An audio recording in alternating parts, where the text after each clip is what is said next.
வணக்கம் சகோதர சகோதரிகளே, welcome to the guiding Tamil. Fitness and body building ஃபீல்டில் ரொம்ப பிரபலமாக இருக்கிற ஒரு சப்ளிமெண்ட் கஃபீன். நாம் அன்றாடம் அருந்துகிற காஃபியில் இருக்கிற ஒரு பொருள். இந்த கஃபீன் ஹார்ட் ரேட்டை இன்க்ரீஸ் பண்ணும், பாடியை அலர்ட்டாக வச்சுக்கும், ரொம்ப தூக்கம் வராமல் இருக்கிறதுக்கு உதவும், அண்ட் ஃபேட்டை பர்ன் பண்ணும். இந்த மாதிரி கஃபீனுக்கு பாசிட்டிவ்ஸ் நிறையா இருக்குது. ஒர்க் அவுட்டுக்கு முன்னாடி கஃபீன் எடுத்துக்கிட்டிங்கன்னா you will get a kick or an energy boost. உங்களால் தீவிரமாக கடினமாக பயிற்சிகளை செய்ய முடியும். பட் உறவாக இருக்கக்கூடியதே பகையாகவும் மாறுறதுக்கு வாய்ப்பு இருக்குது. எப்படின்னா, இந்த கெஃபீன் இஸ் அ ஸ்டிமுலண்ட். உங்களுடைய நரம்பு மண்டலங்களை, உங்களுடைய ஹார்ட் பீட்டை, இது எல்லாத்தையும் அது ஸ்டிமுலேட் பண்ணும். உங்கள் நரம்பு மண்டலங்கள் ஸ்டிமுலேட் ஆகி சென்ட்ரல் நர்வஸ் சிஸ்டம் அலர்ட்டாக இருந்ததுன்னு சொன்னால் யூல் கெட் பெட்டர் ஃபோக்கஸ். உங்களால் இன்னும் தீவிரமாக பயிற்சி செய்ய முடியும். ஹார்ட் நல்லா பம்ப் ஆகும்போது உங்களுக்கு நிறைய பிளட் ஃப்ளோ வரும். பட் ஒரு எலக்ட்ரிசிட்டி, ஒரு வயரில் 200 வாட் கரண்ட் போகுதுன்னா அதை தாக்கு பிடிக்க முடியும். 400 வாட் போச்சுன்னா அந்த கேபிளை எரிஞ்சு போய்டுறதுக்கு வாய்ப்பு இருக்குது. அதே மாதிரி ஒரு குறிப்பிட்ட லிமிட்டை தாண்டி கஃபீன் போகும்போது அது செய்ய வேண்டிய நல்ல விஷயங்களை காட்டிலும் அது தேவையில்லாத ஏதாவது ஒரு பிரச்சனையை கிரியேட் பண்ணலாம். எவ்வளோ சார் கஃபீன் ஒரு நாளைக்கு நம்ம இன்டேக் பண்ணலாம் அப்படின்னு சொன்னால், உடல் ஆரோக்கியம் பாதிக்கப்படாமல் இருக்கணும் அப்படின்னு நினைக்கிறவங்க ஒரு நாளைக்கு 400 மில்லிகிராமுக்கு மேலே கஃபீன் எடுத்துக்கொள்ளக்கூடாது.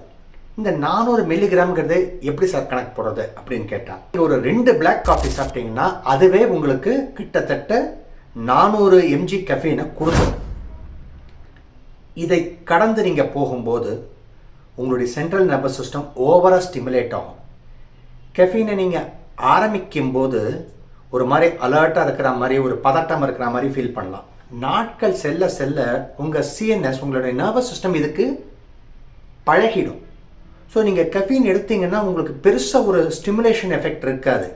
பட் கெஃபீன் நீங்கள் அளவுக்கு அதிகமாக எடுக்க ஒரு தொடர்ச்சியாக அதிக காலம் எடுக்க அது உங்களுடைய பிளட் ப்ரெஷரை, உங்கள் இருதயத்து மேலே போடுற பாதிப்பை போட்டுக்கிட்டே இருக்கும். அது அதிகமாகும். உங்களுக்கு ஒன்றும் ஸ்டிமுலேஷன் ஏற்படலை, ஸோ பரவாயில்ல போல இருக்குது, நம்ம பாடி அதுக்கு யூஸ் ஆகிடுச்சுன்னு நினச்சி நீங்கள் பண்ணிங்கன்னா don't do that. It might have a negative effect. உங்களுக்கு அது புரியாமல் இருக்கலாம்.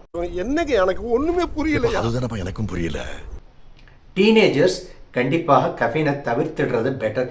இது ரொம்ப சீரியஸாக ஸ்போர்ட்ஸில் இருக்காங்க அப்படின்னு சொன்னால் மருத்துவருடைய ஆலோசனையை பெற்ற பிறகு கொஞ்சமாக கஃபீன் எடுக்கலாம். ரொம்ப எடுக்கிறது கண்டிப்பாக தவிர்க்க வேண்டிய ஒரு விஷயம். கஃபீன் அதிகமாக போச்சுன்னா it will affect your immune system.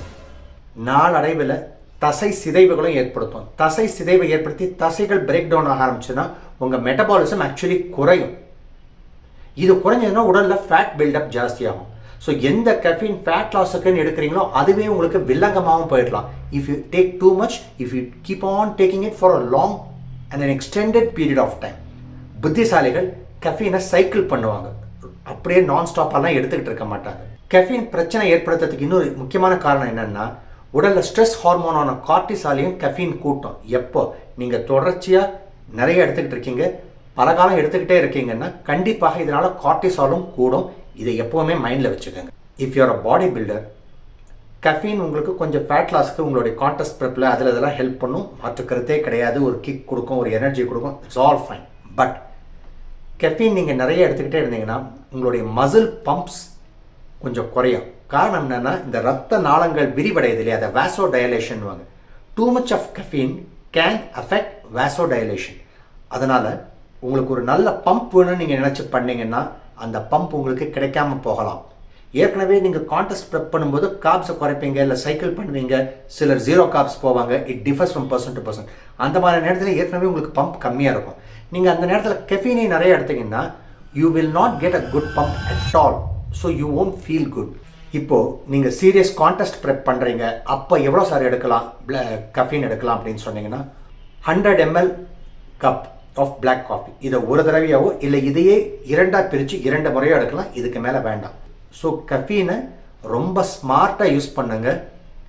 Just because யாரோ ஒருத்தர் சொல்கிறாரு, இவர் பண்ணுறாரு, அவர் பண்ணுறாரு, இதில் படித்தேன், அதில் பார்த்தேங்கிறது மாதிரிலாம் பிளைண்டாக பண்ணிடாதீங்க. This is a very powerful supplement. உங்களுக்கு உதவலாம், மிகப்பெரிய அளவில் பிரச்சனைகளையும் ஏற்படுத்தலாம். டீனேஜர்ஸ் கண்டிப்பாக கஃபீனை தவிர்த்துடுறது பெட்டர். ஒரு நல்ல சப்ளிமெண்ட், உங்களுக்கு பயன் கொடுக்கக்கூடியது. தவறாக யூஸ் பண்ணிங்கன்னா you will regret big time. இந்த வீடியோ உங்களுக்கு பிடிச்சிருந்துச்சுன்னா லைக் பண்ணுங்கள், ஷேர் பண்ணுங்கள், நம்ம சேனலை சப்ஸ்கிரைப் பண்ணுங்கள், பெல் ஐக்கானை ப்ரெஸ் பண்ணிவிட்டு ஆல் அப்படிங்கிற ஆப்ஷனை செலக்ட் பண்ணுங்கள். ஒவ்வொரு வீடியோவையும் ஃபுல்லாக ஸ்கிப் பண்ணாமல் பாருங்கள். வாழ்க தமிழ், வாழ்க பாரதம்.